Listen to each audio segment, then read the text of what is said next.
Hi friends, అందరికీ నమస్కారం. Friends, కూలిపోయిన మరో విమానం పరిస్థితి దారుణం, భారీగా మృతులు.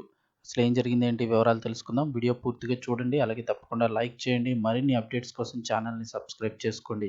ప్రభుత్వం నుంచి వచ్చే ముఖ్యమైన అప్డేట్స్ అన్నీ కూడా ఎప్పటికప్పుడు మన ఛానల్ ద్వారా మీకు ముందుగానే తెలియచేయడం జరుగుతుంది. అలాగే వీడియోని ఒక లైక్ చేశారంటే మరింత మందికి ఇన్ఫర్మేషన్ చేరుతుంది. ఇంక వివరాల్లోకి అయితే వెళ్ళిపోదాము.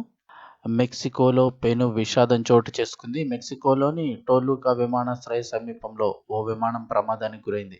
మెక్సికో పసిఫిక్ తీరంలోని అకాపుల్కో నుంచి బయలుదేరినటువంటి ఓ మినీ జెట్ కుప్పకూలిపోయినట్లు తెలుస్తోంది. అత్యవసర ల్యాండింగ్కి ప్రయత్నించిన ఆ మినీ జెట్ అక్కడే కుప్పకూలిందని చెప్తున్నారు అధికారులు.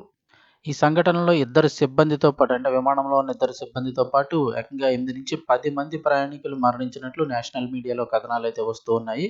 ఈ ప్రమాదం జరిగిన సమీపంలోనే ఒక ఫుట్బాల్ స్టేడియం అయితే ఉంది. ఆ స్టేడియంలోనే అత్యవసర ల్యాండింగ్‌కు పైలట్ ప్రయత్నించారని చెప్తున్నారు. కానీ పరిస్థితి అదుపు తప్పడంతో అక్కడే ఉన్నటువంటి ఓ కంపెనీ పైకప్పుపై ఆ మినీ జెట్ పడి అక్కడే పేలిపోయింది.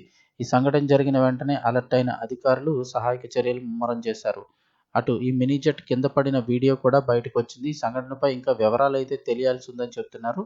ఓవరాల్‌గా చూస్తే ఈ ఘటనలో విమానానికి సంబంధించి ఒక ఇద్దరు సిబ్బంది, వారితో పాటుగా 8-10 మంది ప్రయాణికులు కూడా ఆ జెట్‌లో ఉన్నట్లుగా సమాచారం. వారందరూ కూడా మరణించినట్లయితే నేషనల్ మీడియాలో కథనాలైతే వస్తూ ఉన్నాయి.